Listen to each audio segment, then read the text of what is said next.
Welcome to the Arizona Wildcats show, brought to you by Fry's Food Stores. I'm Star Sports Editor Ryan Finley, here with Daniel Burke. Daniel, there's finally a game to talk about. I know, it's nice. It's nice. We're not talking about depth charts. We're not talking about inter-squad scrimmages. We're not talking about injuries. We're talking about, to quote Andy Lopez, the game. The game. It's kind of good. Okay, we're going to get started here. Arizona smokes UNLV in week one.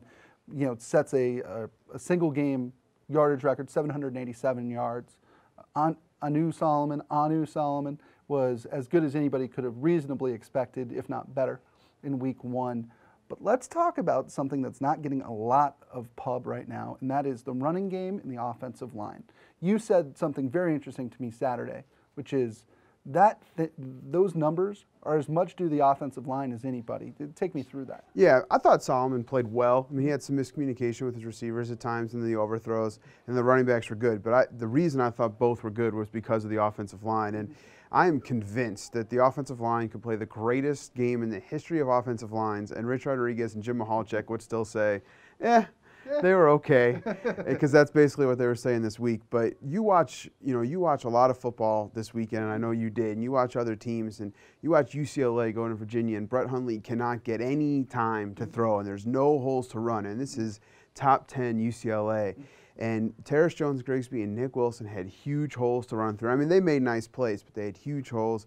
Anu Solomon had time. I mean, he got hit a couple times, but he had time to make his reads and make the smart decisions that Rich Rodriguez has lauded. So I thought those guys played the way that they needed to play.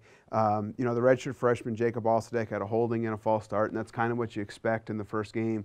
But other than that, I mean, those three seniors on the line, Garola at center and Bacchus and Fabo at right tackle, those guys just, I don't want to say dominated, but they did what they needed to do, and Cayman Bundage is such a good run blocker. So I thought, those five guys up front are going to be such a huge key to what Arizona does this season, and it was a good start. And UNLV, I mean, yeah, they didn't play very well, but it's not little sisters of the poor here. Well, especially on the defensive line. I mean, there were some good tests there with Josh Shirley and Brandon Willis. I mean, those are two former Pac-12 guys who are pretty good Pac-12 guys, right, that's too. what I was going to. Yeah, they're capable. I mean, so it was a good test for them, and I thought they just handled it.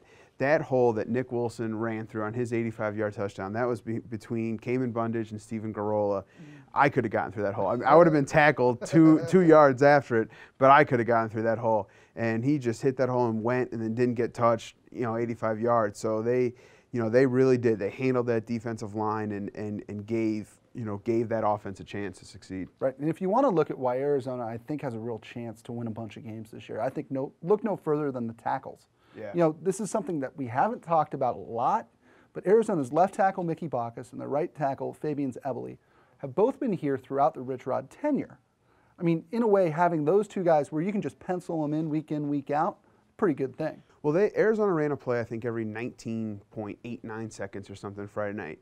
And they're playing even quicker and faster than they have. And I think one of the biggest reasons is because their line is finally, they're in that condition that Rich Rod needs his linemen to be in. And Fabo and Mickey Bacchus were at the line waiting for plays on Friday, whereas, that first 2 years, I mean, especially the first one, they were kind of huffing and puffing and trying to keep up. But he has that offensive line now in the shape where they can play at that fast pace that he wants, and it starts with those two tackles. And he has said, those guys are good, but now it's time for them to dominate. I'm not sure they dominated Friday, but they were better than good. Right. This is the Arizona Wildcats show, brought to you by Fry's Food Stores. Ryan Finley here with Daniel Burke. Daniel, before we let you go here, I'd be remiss if I didn't ask you about Terrace Jones-Grigsby.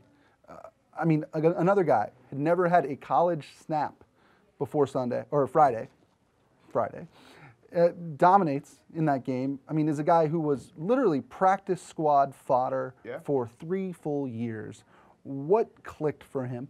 What a cool story. Yeah. Just, how far he's come. And, I'm not sure what clicked for him. I just think that he is the most, he's kind of the Anu Solomon of the running backs, where he's just so solid and he makes the right decisions and he runs through the right holes, and the holes were there, and then he make people miss on the second level, which is something that Kadeem really did. And he was just, he's just so tough. And Rich Rod was talking this week about UTSA and how, everybody gets excited about the freshmen, the redshirt freshmen, the Jameis Winstons and the Johnny Mantels, and that's all fine. But you build a program with your 4th and 5th year seniors, and that's why UTSA is so good. Well, that's why Terrace Jones-Grigsby is so good. I mean, He has just worked his way up. He's watched Kadeem carry for the past 3 years.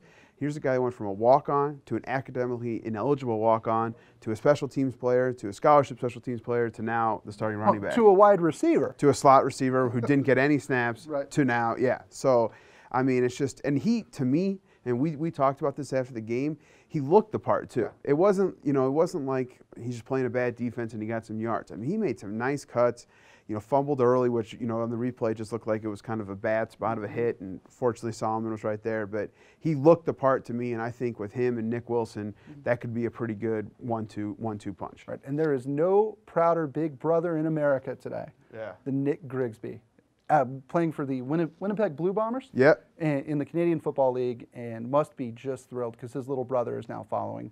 And not just him, Ahmad and Marcellus Grigsby too. And it's just it's a whole thing. And Terrace was telling me this week he was 11 years old and did not want to have anything to do with football. He was playing baseball and he was a track and field guy. And Ahmad, his oldest brother, made him go, bought him cleats and everything. So he's glad he stuck with it. Absolutely, big day for the Grigsby clan. Okay, this is the Arizona Wildcats Show, brought to you by Fry's Food Stores. For Daniel Burke, I'm Ryan Finley. We'll see you next time. Try this matchup. Low prices and faster checkout. You can count on it at Fry's.